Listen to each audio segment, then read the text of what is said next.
Olá, você que está ligado no Vroom.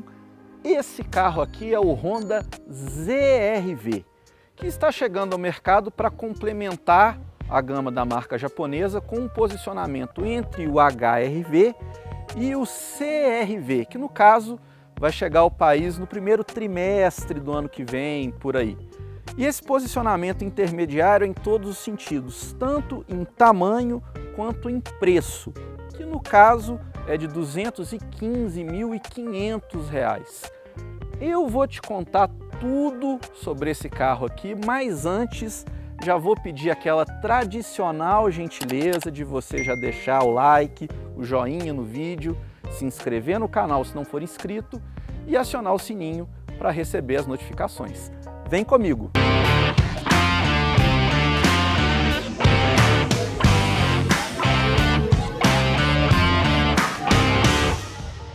No design, o ZR-V traz um estilo bem familiar, típico da Honda e ao mesmo tempo discreto. Não é um carro chamativo, até porque é um SUV de proposta familiar. Ele tem nas laterais essas rodas de 17 polegadas, o perfil da capota com 3 janelas e o espelho retrovisor preso na porta, na parte de baixo aqui da porta, que é uma característica também nos últimos modelos da Honda. Na traseira, o ZR-V mantém o estilo tradicional Honda e discreto ao mesmo tempo, sem muitas ousadias. É importante falar que ele tem as lanternas, aliás, não só as lanternas, toda a iluminação em LED, inclusive os faróis também. E no porta-malas, que é sempre um quesito importante num carro de proposta familiar, ele tem 389 litros de capacidade. Ou seja, está na média, não é tão espaçoso, também não é tão pequeno para um SUV médio.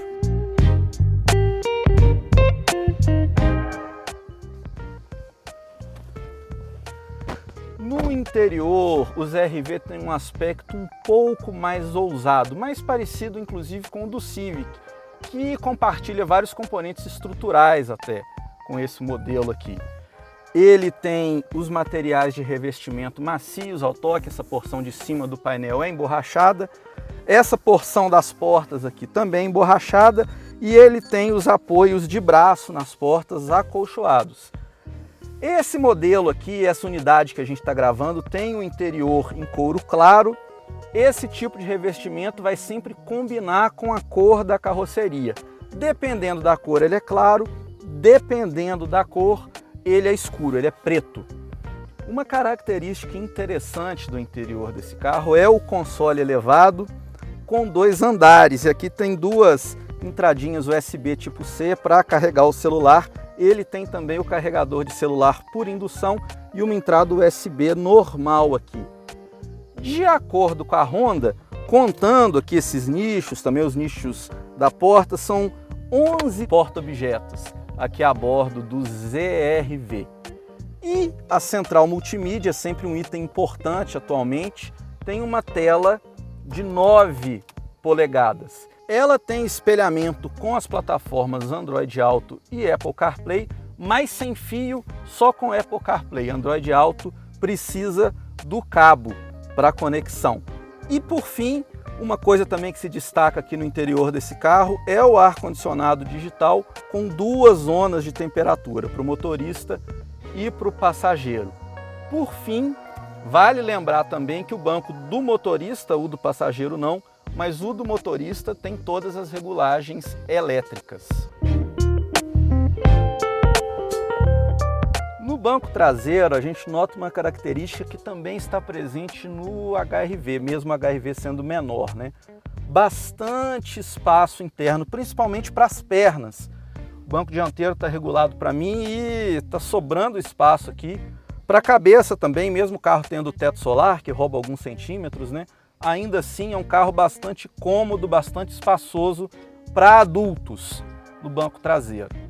Mas nem tudo são flores aqui atrás. O carro fica devendo alguns detalhes.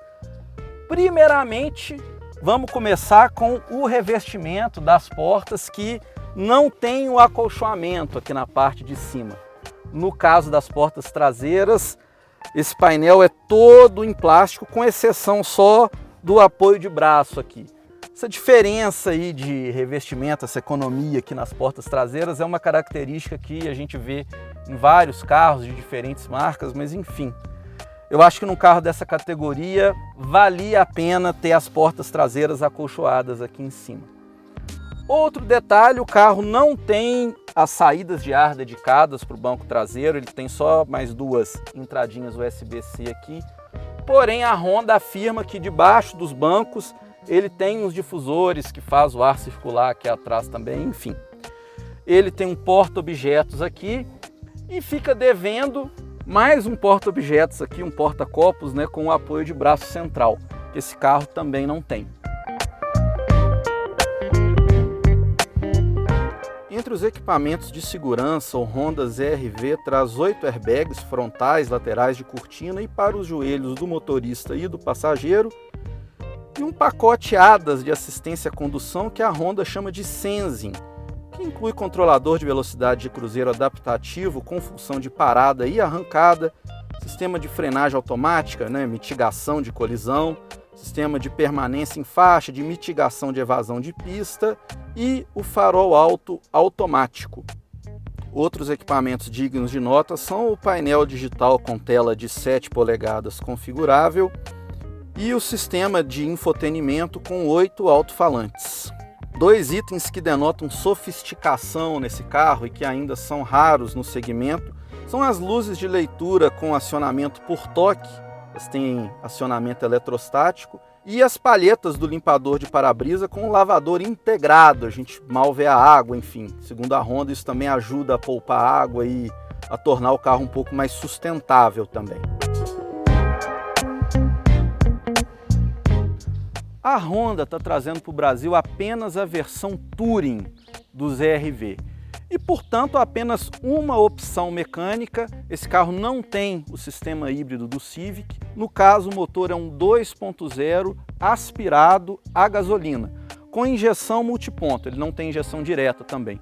De qualquer modo, esse motor rende 161 cavalos de potência e 19,1 kgfm de torque. São números aí coerentes para a cilindrada e para as tecnologias aplicadas nesse propulsor. Eu vou contar para vocês agora como que é dirigir o Honda ZR-V. O motor 2.0 do Honda ZR-V trabalha associado a um câmbio automático do tipo CVT com 7 marchas simuladas e uma característica interessante é que ele tem os pedal shifts no volante para fazer as trocas sequenciais. Esse câmbio também tem modo Sport, que faz o motor trabalhar em rotações mais altas. Está muito bem casado com o motor. No modo Sport o carro logicamente fica bem mais ágil, com um desempenho mais interessante.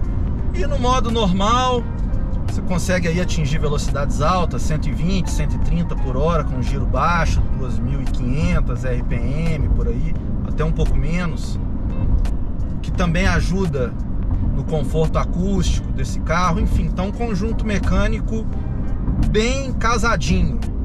E o consumo? Segundo os números do programa do Inmetro, o ZR-V faz 10,2 km por litro na cidade e 12,1 na estrada, sempre com gasolina, tá? Esse carro não é flex.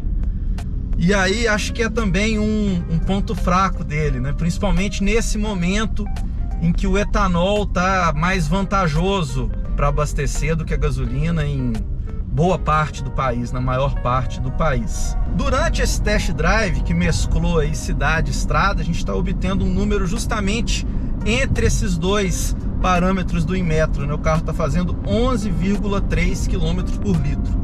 Lembrando que o carro não está no nosso circuito de teste padrão, então esse número deve variar em relação às avaliações propriamente ditas que a gente faz. A impressão que a gente tem é que esse motor ele está bem sob medida assim para o carro. O ZR-V não é um foguete, não é um carro com super desempenho. Também essa não é a proposta dele, a gente está falando de um SUV familiar. Mas enfim, é um desempenho que atende à proposta do carro. Ele não é um carro lerdo, não é um carro frouxo, também não é aquele carro que tem aquela pegada, acelera super rápido. Tá bem coerente, tá ok. A calibração toda desse carro tende a ir para uma direção mais tranquila, mais suave.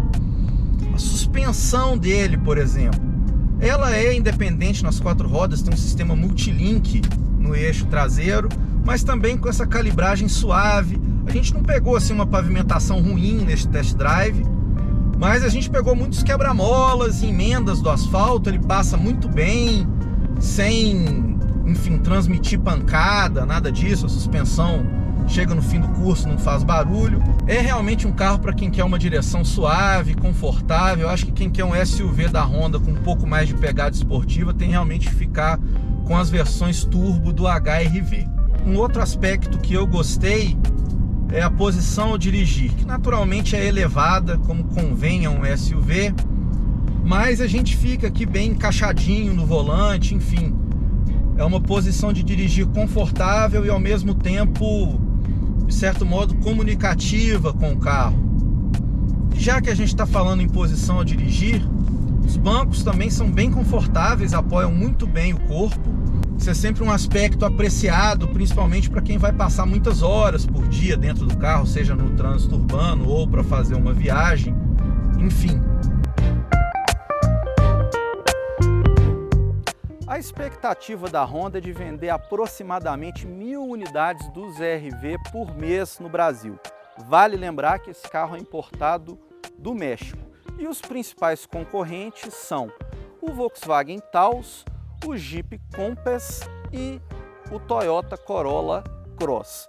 Pelo que a gente viu, o carro tem qualidades aí para se colocar bem nesse segmento e eu acho que é uma opção válida para quem ficou um pouco órfão aí do Civic, porque afinal, nessa atual geração, o Civic com esse sistema híbrido acabou ficando mais caro e o ZR-V, apesar de ser um SUV, que tem características bem diferentes de um sedã, ele consegue oferecer aí essa questão do maior espaço interno, maior refinamento, por um preço um pouco menor, pelo fato dele ser a combustão. É isso aí, pessoal, eu agradeço muito pela audiência e peço que vocês continuem acompanhando o canal do Vroom, que tem sempre vídeo novo. E aproveita também e diga o que você achou do carro e o que você achou do vídeo nos comentários. Muito obrigado, tudo de bom e até a próxima!